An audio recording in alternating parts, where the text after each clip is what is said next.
Hi, my name is Jackie from Jackie's on the Reef. I am so honored to be here today. It's just amazing. I have a wonderful guest today by the name of Dr. Jewel Pookrum. She is the most amazing woman I have ever run into. Her mind, her thoughts, how she creates and how she looks at life is so different than most of us.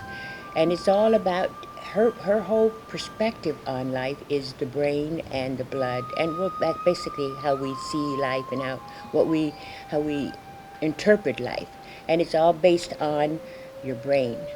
She has a balancing program called balancing the right and left side of the brain, which in order for us to evolve, go to the next level, it's very important that our brain is balanced. She has a book which is called Straight from the Heart, which is really, it's not talking necessarily about the heart, it is talking about just the blood and just how your body, how incredible our human body is. And she talks about the human, which is instead of her whole theory. Well, Jewel, good morning, Jewel. How are you this morning? Greetings, Jackie. Thank you so much for being here. And you know, we go back a little while, Yes, and we so do. it's wonderful being here again and seeing how your wonderful institution has evolved, which always is an indication of how wonderful your brain has evolved to be able to create an institution that I am envisioning is going to be the template for many restorative institutions throughout the 21st century. Wow. So this is a very dynamic and significant place. So I don't want you to think that your fruits and all of these years of effort have gone for naught.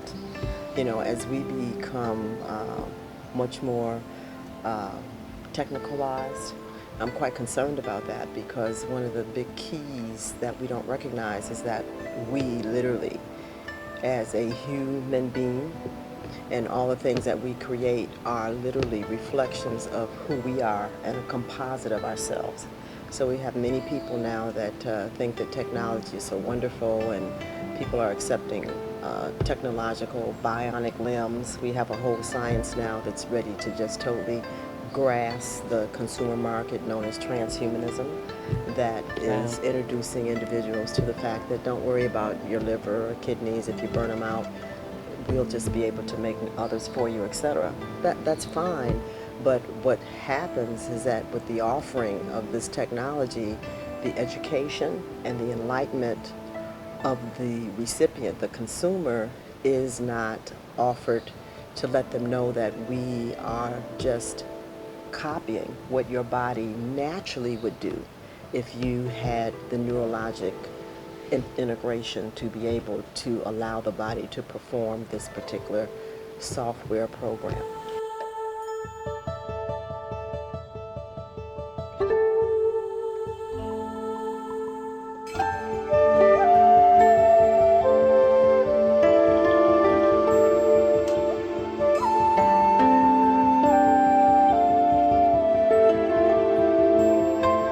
What you're saying is that we have the knowledge in our brains and ourselves that, let's say something happens. Well, for instance, I healed myself of a thyroid condition using affirmations, changing the cellular memory, clearing out my system, changing my thoughts. And knowing that I had the ability to heal instead of running to the doctors after the doctor had told me, I was able to change all of this within my body. And so we have powers that we have no idea of that we have, and no one Right. teaches us. This is the key. These are literally the powers that you describe are literally software programs that are written and integrated and nurtured within the body. And the capacity to then know how to operate the body, understanding, and this is a big thing. People are still not congruent in recognizing that they are not their body. Okay, we are literally an energy field of infinite information that at this moment in our evolution are animating a physical body to know what it's like to have the capability to collapse light into any form of matter, to shape it, to interact with it, and the body literally is the exquisite feedback system that allows us to comprehend as an energy consciousness what we have done in this dimension. This is just awesome. And so, exactly. And so, in your simple way, this is what you were able to discover about yourself. And I'm just repeating what you said from a more scientific perspective, because all of these things that you have done have been documented. We've been able to identify the areas of the brain that were involved in this, the software. We've been able to identify the components of the cells that respond to the commands that the brain was able to translate. Do you understand? So these are the steps. However, this information is not being made part of the basic educational system of humanity. No. And so therefore, I use the rose bush as an example of how we are. Okay. Now, please take note of this, because the rose bush, so beautiful, is really a wonderful example of our species as humans. Well, first of all, first truth is that there's no such thing as races. Okay, there's only one race known as the Hueman race, because we all have the same, what they call genome or genotype. The variation that we found as we look at the genotypes of billions of people varies only 1/1000% So therefore, there's a lot of things that have happened on the planet, but we know for sure that as different as we may appear, what are you, 6? What are you, 5'9"? 5'7". You're 5'7"? 5'7" Okay. and 3/4. Okay, well I'm that's just because tall and I'm skinny, like, huh? that's because I'm only 4'10" and a half. So everything is taller than me. Okay, but we still have the same genome. That's Okay, right. so our experiences, our environment, our perception of the environment is what turns genes on and off. And so therefore, obviously, there's certain genes that I have activated that are either modulating or dormant in you, and vice versa. But the genome is the same. So as I told you before, the simple example that I'm using, a beautiful piano keyboard. Okay, the keys, black and white, are the same number, they never change. So it doesn't matter whether Chopin, Tchaikovsky, Alicia Keys, or Stevie Wonder are playing this keyboard. The genre of music that they create is so uniquely different, but the keyboard has never changed. Oh, interesting. And this is why we talk about variance, race variance, okay, which means that we're really talking about culture. So as we understand that how a person perceives their environment, they will turn on or off genetic capabilities that allow them to look different, respond different, because of the need for them to try to interact and to harmonize with the environment. And this is an ongoing situation. So what I like about it is the fact that because we have the same genome, an individual can become whatever they want to become at any time. It's all here. Exactly. But learning how to travel around the brain is the key. Yeah. So if I want to be able to grow, I can. I don't have to stay 4'11". Okay, I can change all of my physiology if needed. Here we are on the ocean, and I think one of the great teachers for us is the great grouper. And the grouper fish is so cute, especially in the Thailand area, because they live almost 200 years. They grow to be almost 500 pounds, but they don't even begin to reproduce until they're 22 years of age. Wow. Now, when the gender shift is extreme, the grouper fish can become male or female at will to sustain the species. And so we have a lot of organisms that happen to do this, plant, animal, etc. So, we look at ourselves as a very static and crystallized entity, and that is not true at all. And so, summary of what I'm saying is that for the 21st century, that offers us the capacity to dwell on Earth. We're on the moon now, we're on Mars, we can go anywhere in our solar system. We will have to allow ourselves to transform to fit the new environment. Do you understand? Absolutely. And we have that capability, and without the information flowing that gives people permission to change, and permission to change with a focus, okay, and then allowing them to learn how to activate the software in the body, in the brain, this is why we're the greatest species on the planet. And this information is being withheld. So my concern is I do not like to be labeled as a consumer. because the information on how I can create what I need for myself has been withheld. And so this is literally my campaign, is that as the rose bush, we're back to where I started, some branches have no rose buds on it at all. Some you see the little teeny baby buds coming. Others you see buds that are distinctly present but very closed. Other branches you just begin to see the hue of the petal that's going to eventually become totally visible.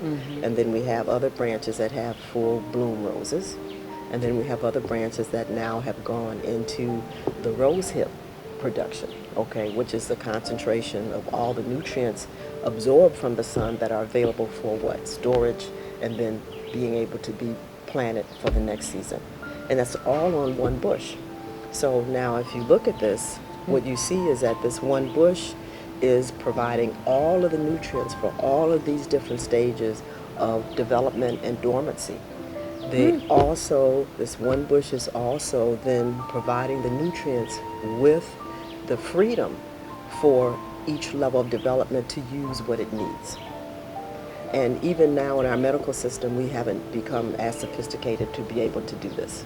So we make just blanket statements about what people should have and what they shouldn't have, etc. Not at all taking into genuine consideration what stage of evolution and development they're in. That person is. Exactly. Yeah. And so therefore, relative to what it is that they need at that time.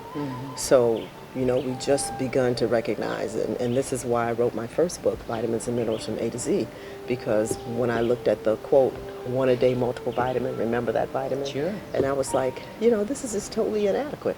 Okay, this vitamin in no way really assures what is necessary for a female or a male. What's necessary for a female who is moving into reproduction, a female who's basically in nursing, a female who basically has passed all of those stages of evolution and is now into her primary creative mode. The same for male. The vitamin wasn't supplying any of that. And I was like, so therefore the question is this really a vitamin that can satisfy our needs? Well, I thought it was so interesting because they obviously must have been listening to my telephone conversations, because then finally they got smart. And what did they do? Oh, we have now a vitamin for the children, and we have a vitamin for teenagers, and we have a vitamin for women, and a vitamin for men, and a vitamin for postmenopausal and post-climateric, and a vitamin for sports. You understand what I'm saying? Yeah. So, I mean, they, by example, recognizing that their advertisement was fallacious, that it really was not a one-a-day vitamin that was going to satisfy the needs of a human race. You understand what I'm saying? They had to diversify. So, if I could just say one more thing, Jackie, I really want to progress us into the 21st century, because the things that I've spoken about, how are we going to be able to access more of our brain tissue? How are we going to be able to become familiar with these software programs that will allow us to be able to have these wonderful adventures that are waiting for us? I just want to ask you, when you say software, you're talking about the software in your own brain. The circuits. We all have the software in our brains. Okay. We refer to them as circuits, okay, brain circuits, but what they are literally are biological software programs. Okay, and the key is, how are they going to access that? What is the ideal environment for individuals to be able to move into, learn, and master a circuit or two circuits, and then move what I call forward in their brain, okay? And it is environments like this.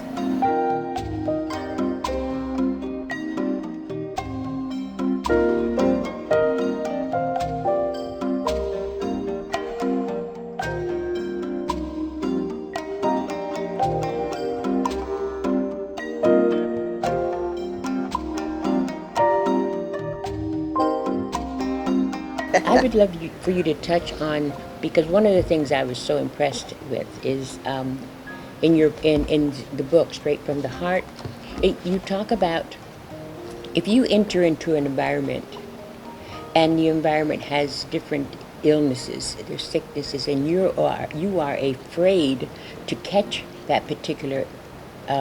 You can probably look forward to experiencing it. Yes, but the way you explain it is that your cells are healthy. However, your thoughts and your criticisms of the brain tell the cells to crystallize and become what you are fearful of. And that is so powerful because most of us live in fear anyway. Well, not me, but people live in fear or they criticize and they're always judging, not recognizing that that's only coming back to you and you are creating your own reality at that point. So, sometimes I say, well, I get armed robbed. Why would I want to be armed robbed? Well, there's some reason why I need it. You know, I'm just saying, or someone needs it because it's easy to be a victim and bitch and complain about this life and that life, and you're not really taking full control of your life.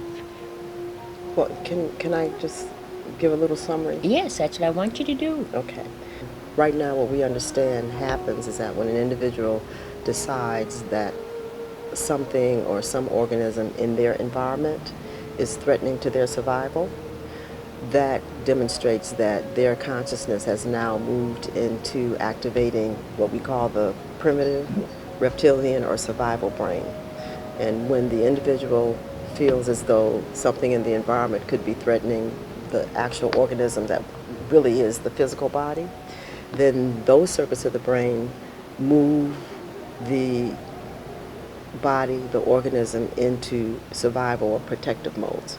There's a chemical that's created, adrenaline as we call it, that immediately picks and chooses literally what organ systems are going to be amplified for performance, and those that are not necessary will be moved into almost a near dormant functionality. So muscle, heart, brain are the main three organs that when an individual is in survival mode are amplified, because the technique normally is fight or flight. So either we got to get in here with our strength, and nullify the potential, or either we have to evacuate as fast as possible. And so just think about it. Then digestion, okay, regeneration cycles, growth and development cycles, immune cycles, all of those are put into a near dormant state. Wow. So therefore, the very thing that an individual would have apprehension about, especially if it's a microorganism or virus, etc., if they're afraid of it, then they automatically make the body more vulnerable to it, because the immune system is put into remote activity. And so therefore, if the individual inhales it, or if it is able to get through the skin, or it has full reign of the body. Wow. And so this is really true how we even set our children up for this, because if we give them this information, like saying, oh, you're going out and getting your feet wet, you're going to catch a cold, or you're going to have this, that, and the other. And we know for a fact that getting your feet wet does not indicate and is not the prodrome to getting a cold or an infection. I mean, we know that, right? Yeah, We wouldn't go course. to the beach and get our feet wet.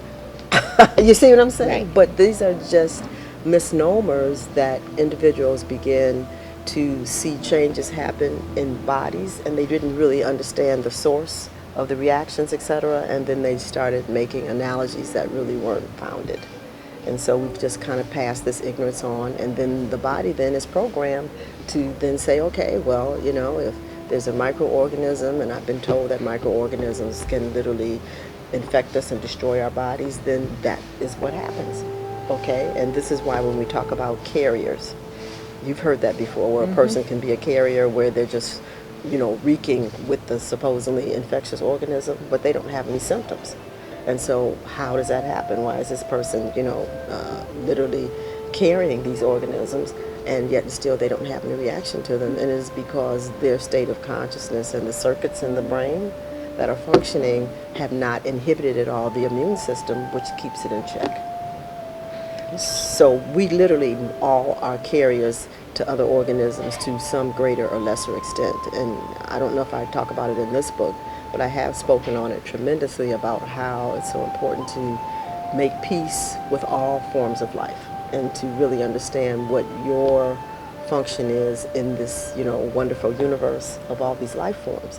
And why is this so? Well, again, the single cell is the key to all life on this planet. So whether it's a virus or a bacteria, a rat, a cat, a crab, the human body is formed from a single cell, right? One egg, okay, a sperm, they come together to make what? Two cells, and then they multiply to four, etc.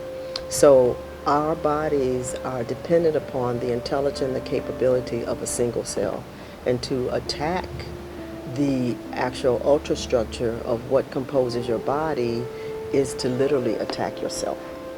And see that we yet have not begun to understand that a single cell organism is not the issue. The issue is how we perceive it. Okay, and when we believe that bacteria and viruses, of course, what is one of the main digestive problems that people have when the bacteria that should be living in the stomach are not there or are fledgling, are very ill. Okay, you can't digest your food. You get into malabsorption. You get into vitamin nosis, because these bacteria also make your vitamin K. They make all kind of definite minerals and vitamins, especially vitamins that you need. And if they're not there and healthy, then you are going to have serious problems. Now, we just have understood this. I mean, do you understand? I was telling people that if you're going to take an antibiotic, the antibiotic is going to kill all of these symbiotic organisms, and then you're going to have parasites, literally funguses and all kind of things that normally should not be on the body because the bacteria would normally keep it in check, are going to take over. Okay, well, they were calling me, what did they say that was? Oh, I can't even think of the name, but they were saying that, she's just lunatic, upright. and so now I look at this 20 years later, and here we have Dannon yogurt, okay, Greek yogurt, Activa, and that's all they're doing now is that hauling in tremendous amounts of money, telling individuals that you've got to put this bacteria back into your colon, that you have to eat this so that you're not constipated, that you have to have these things so that you can maintain your proper bacteria flora. Well, I was saying this 25 years ago. But Jewel, you were that so was the far. word, a fanatic. Yes. Yeah. Then I was a fanatic. And I was like, but now it's okay for Dannon yogurt and the Greek yogurt and Activa You were so far ahead of the to curve. get paid for this.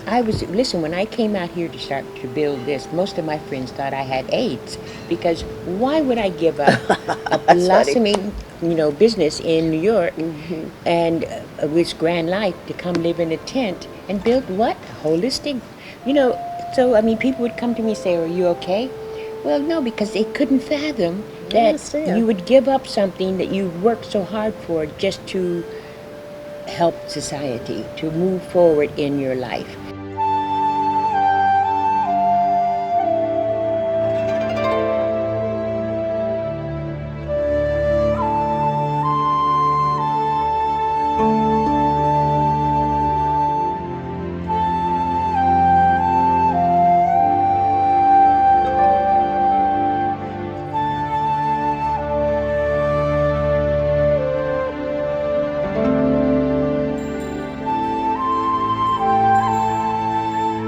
What I would love for you to explain your balancing program, because I'm going to take it, and I think 3 of the people that took this workshop are planning to take it.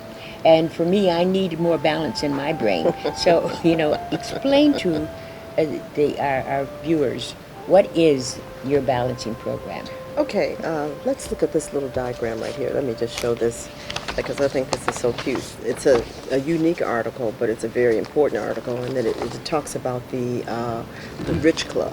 But if you look at this, what it's really showing is the ultrastructure, or what we call the circuit connections in the brain, once the actual insulation tissue is taken off. So they show you the tissue here that has all the insulation and conductive portions, and then they're actually showing you the electrical magnetic circuits. And so what they're saying about this Rich Club is that they're saying that these individuals have circuits of the brain that are identical by agreement, because the club is about groups of people who have decided that they're going to use certain circuits of the brain to have particular experiences. And so therefore this is what actually brings groups of people together, and they don't recognize that it's because they're using the same circuits of the brain, and that they have an agreement of the experiences they want to have. Okay, so that's what we talk about the club. I thought this was a unique article in that it shows these circuits. Okay, and what we're struggling with right now in our society is how do we create these neural circuits so that people can learn faster, that they can learn, period, okay, that they are able to execute certain activities with the body. And what I have discovered and what was left for us as a legacy is that everything is generated through geometry. Oh, the sacred geometry, yeah, Everything. 144. So if you want to connect circuits of the brain, activate circuits of the brain, exposing yourself to the proper geometry will do that. Okay, you want to build, a Jackie's on the reef, then you have to use the proper geometry to do that. Do you understand? Can you see that? This is why Absolutely, yeah. the place next door does not look like this place here. No Why? one does. But you're right next door. Why not? Because the geometry that you used was different.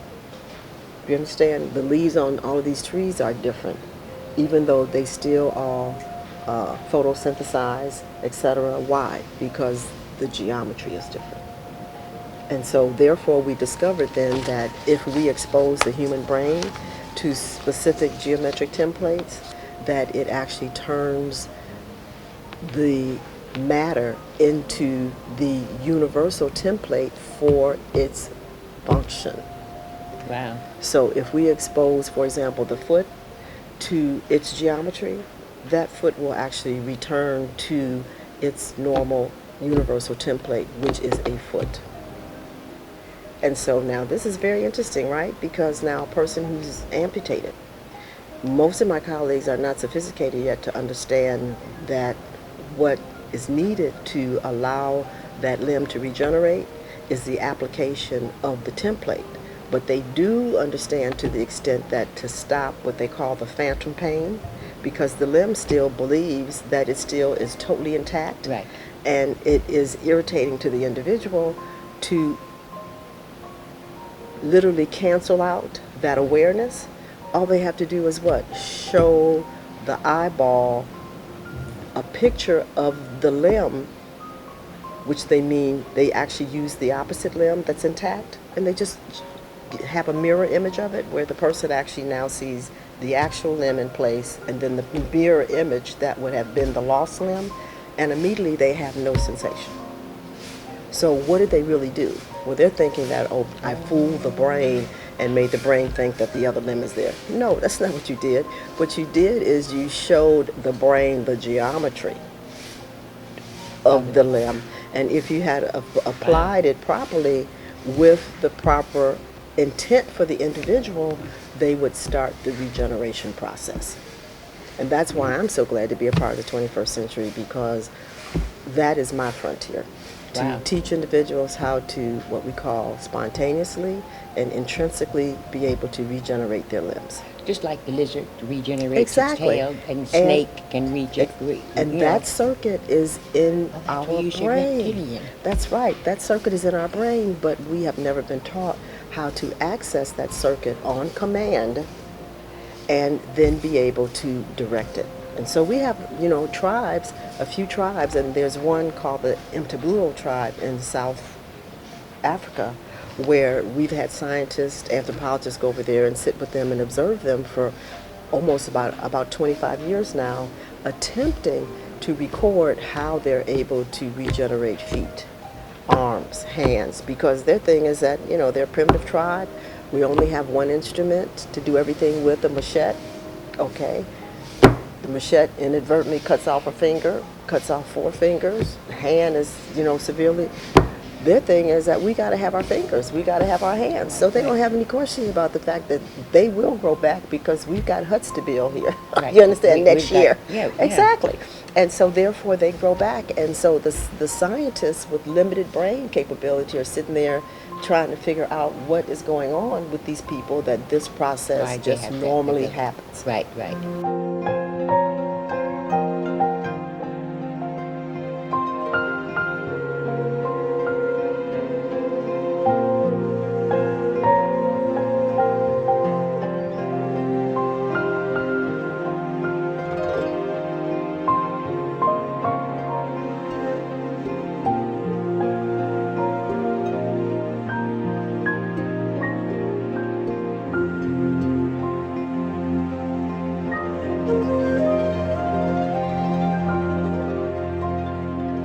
You know, I told you, this fingertip, this whole piece, you can actually see this whole little piece of my finger. One night I was using a knife and I cut it totally off, and it was hanging on as a thread. And I looked at it and I said, oh, okay. I took it and put it back on and talked to it for, and it's, and I have sensation. So all of your nerves and everything was cut. Right, but But all I, tissue regenerates. right, but because I understand, I don't know where I get this understanding from, but I understood that it could heal and come back and not be a problem. You have Because circuits that we call hum. HUM or HM? Like hum. You know, you can have something that's totally dormant, right? And you can have something that when you plug it in, it just, it doesn't go to full activity, but it goes, Okay, so we know that the energy is going through it. Through it. We then are, you know, stymied as to why the blades on the blender don't actually spin around, even though we can hear the power going through it. Right, right. So my analogy from individuals who proclaim that they are what we call unconsciously competent. Okay, they're able to elicit the product, but they can't tell you step by step what happened. Exactly. It's because the circuits are humming.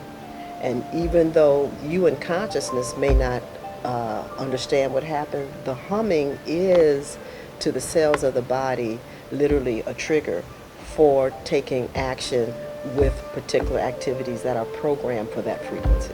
Wow. Do you understand? Absolutely. Yeah, so going back to the balancing program, I'm able to have this conversation with you and to know what I know because I completed the development and integration of my brain. Okay, I was a dummy. Aren't we all? I was a I dummy. doubt that. I doubt that. But My willingness to save my life, I was told that this may help you. There was no guarantee or whatever, but it was only 15 minutes. And I was like, I can look at TV for 2 hours, and I know that's not going to help me get better. Okay, it's just, just what they call that, a mind teaser or something. But I know that's not going to help me get better. So for 15 minutes, I can do that. And if it works, great. If it doesn't work, well, great, because I can waste 2 hours looking at TV. And I had no idea, Jackie, that it was going to just totally transform my whole awareness.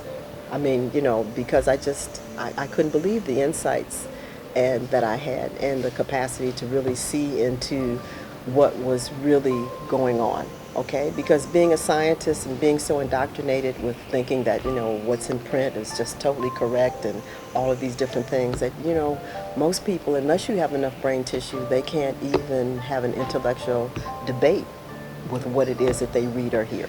Okay, because it's almost like a self-imposed insecurity that a person really knows that they really don't know. But what is it that they really don't know? And what they really don't know is the fact that you really know everything if you have enough brain tissue communicating. Right. And they don't have the brain tissue communicating. Do you understand? Absolutely. And so it becomes Yeah. very vivid that when you have input from both hemispheres of the brain, that you can see the limitation that someone is just writing from a left brain perspective. And definitely you can see the limitation when a person is what we call writing up against the wall of their neurologic development, because the conclusions come back to the same point but have never elucidated where are we going from here.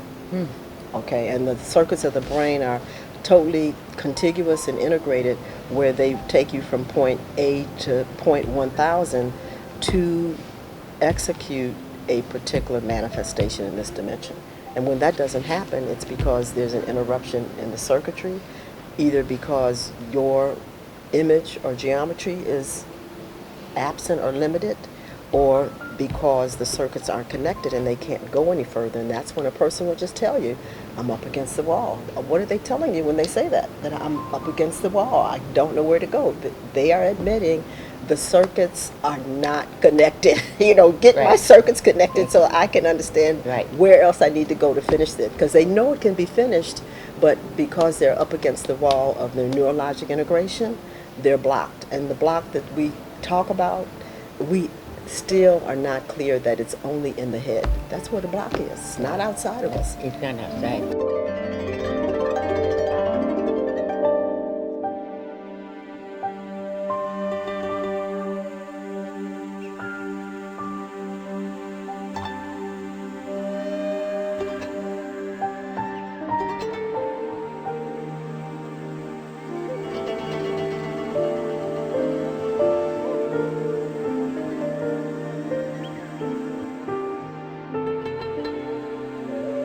So Jackie, so thank you so much for providing an environment like this where individuals can come and uh, extend and further integrate the circuitry of their brain so that as they go back into our highly technological society, that they can be just as comfortable there and know that the technology is an assistance to them, not something that makes them. Yes, no. And this is the key. Well, I say that the technology is just was patterned after the brain. So a Exactly. computer is crystals, which is basically the same as which is in the brain, and they took the brain and took the how the brain works to make the software for the computer, Well, or your cell you're phone. so how can I say complimentary? I'll use that term because uh, our scientists still know very little about the brain, and Yeah, that just shows you a lot. That if we have what's been estimated 80 trillion neurons, they say that one laptop computer, is equivalent to 1/4 of one neuron's capacity. right. And so then that just shows you if one laptop computer doesn't even equal the capabilities of one neuron and you have 80 trillion, Right. we're still, treading water and really trying to comprehend this brain. The whole story. Which is why, before I go, I just want to comment on that book. Can you just hold it up right there? But I just want to say one thing. Jewel, is really quite incredible because what I see about you is that you've taken spirituality and science. You're a medical doctor, and you've taken the two and combined them, where generally one person would either be a medical doctor or not spiritual, but you combine the two, body, mind, and spirit, and making it available to people who want to wake up. So it's Okay, just well, really very, very powerful. two hemispheres of the brain. And like I said, what I did is I completed the connection between the right and the left hemisphere of the brain, and so the two go together. It's like, your hand, you have what we call a dorsum and a palmar surface of the hand, and the hand doesn't work well if one of those surfaces is not intact, right? And so therefore, we really don't work well if the right and the left hemisphere of the brain is not intact. And so once I was able to complete the development of my brain, then uh, integrating and being able to acknowledge the etheric or spiritual aspect of ourselves as well as our physical aspect, they go hand in hand, Right. and so you can't really discuss one without the other. The only way that we've been able to do that so far is only because we didn't have access to our full brain. Okay. Do you see? Yeah, you got Yes, that now. Yeah, so absolutely. that's why so much of our written information is erroneous, because we have individuals who only have access to one hemisphere and a part of that, trying to discuss phenomena that really cannot be comprehended unless the complementary hemisphere of the brain is contributing and processing. Do you And understand? both, Right. absolutely. Yeah.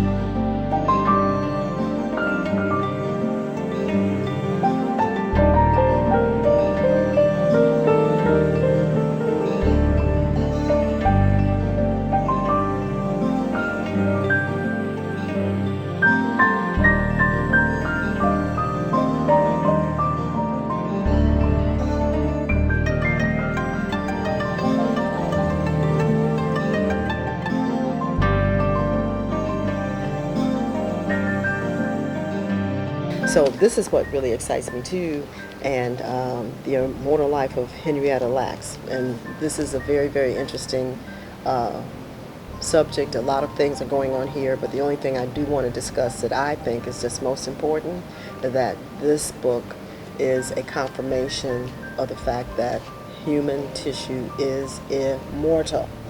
And that is also one of my dispensations this lifetime, is to eradicate the ignorance and the repetitive discussion of death. So much time has been spent in dying. That's why they kill their tissues. When the tissues are naturally programmed to live, naturally programmed to live, naturally programmed to live. This is why this information and what Henrietta Lacks has contributed to us is so very, very important moving into the 21st century, because this lady had a terminal disorder. Okay, my colleagues were not able to assist her at that time, but they took tissue from her body. That tissue that they took from her body, they used it experimentally and put it into an environment that they hoped would supply a living cell to live. We call it a tissue culture. Tissue culturing was not something that was known and standard at that time. So they took her tissues and they were hoping that the formula for this culture would be able to sustain human tissue. Well, voila, they figured it out. And so her tissues, not only did they grow, but they proliferated. And they used those tissues over the last 75 years to be able to grow all kind of other organs now. Okay? This lady went on to die. So all of the tissues that stayed under her influence, her thoughts, were killed. Only the tissues that were liberated from her blood quality, which is determined by your thinking, were able to sustain their life.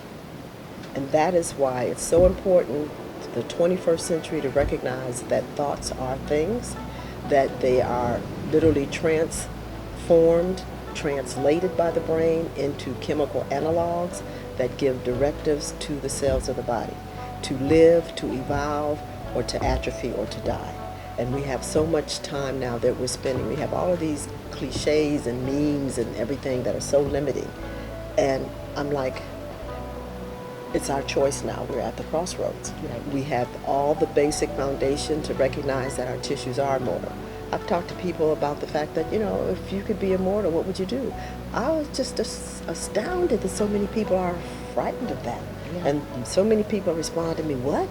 You mean I'd have to live like this indefinitely? And I was like, wow. Because you're miserable. Exactly. Yeah. And so I never thought about that. Yes, we have experiences that we may not understand, but I think that's the challenge of life, that it says, okay, you need to move to a new circuit of the brain to figure this out. Okay, but I mean, to think that you're stuck and to think that your life is going to be like this forever and that you would literally want to commit, I think of this as cultural suicide. I could never ever think about that. It's not, because we can always change anything. So it's really here for us. And I think about how beautiful the body is, and we have all these young, beautiful people, and they can maintain their beauty for hundreds and hundreds of years. If they choose. And so therefore they don't have to, try to be 2 years old and experience all of life. They got time. We don't have to rush, etc., because the tissues are immortal. And so if we can just digest this concept that the 21st century is definitely going to reflect to us much more of who we have imagined that we are, but we really are that, because whatever you can image is the yes. template to manifest reality, and that we have no limitations, not even the sky, as to what we cannot accomplish. There's no such thing as race, so that ignorance we must pull off, because when we think in terms of that, you keep yourself in Locked circuits in. of the brain that will never allow you to appreciate your capacity to be whatever you desire to be. And that secondly, we have to recognize that everybody cannot use and be the same thing at the same time. And that's okay. It's the rosebud again. Yes. You understand? The rosebud, the full bloom rose, needs full sunlight for X amount of time that the branches at the lower portion of the tree would not be able to tolerate, which is why they're at the lower portion of the tree, and what they're doing is appropriate for the developmental stage that they're in. Isn't that amazing? So that as new little bushes come up under them, etc., it automatically moves them up, and then now they take on a whole different place in the society of being a rose bush. Just like us. Exactly.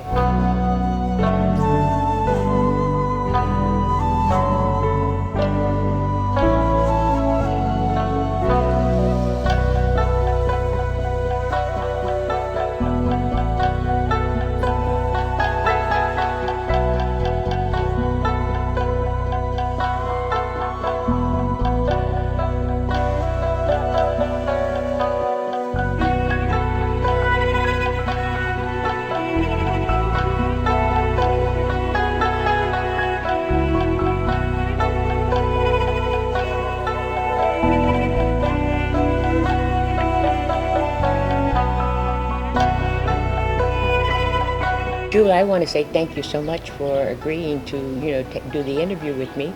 Um, Jewel, I think, well, I know, Jewel has her own television or Radio. radio show. What is it?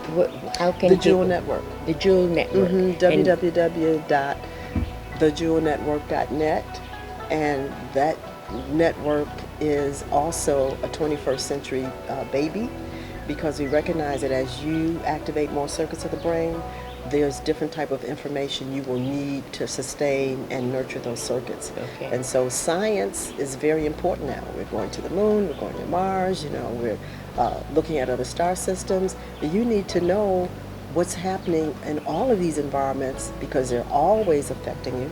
Okay, but now you're going to know they're affecting you, and you need a printout, every day. And the Jewel Network is devoted to making science entertaining, easily accessible, and very accurate on a moment-to-moment basis. So And we so- broadcast 24/7. Oh, you do? Okay. So a person can go to your network and get all this information. That's right. Well- They can even join and click in and listen to the archives 24/7.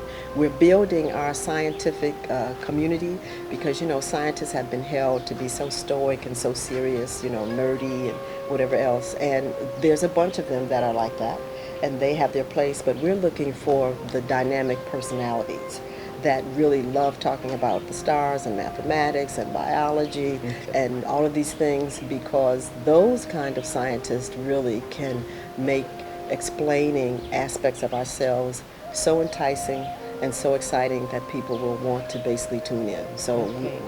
we're the 21st century science radio network, and through us we are anticipating that you can tune in every day and be able to upload whatever data you need to have a wholesome and incredible day. Wow.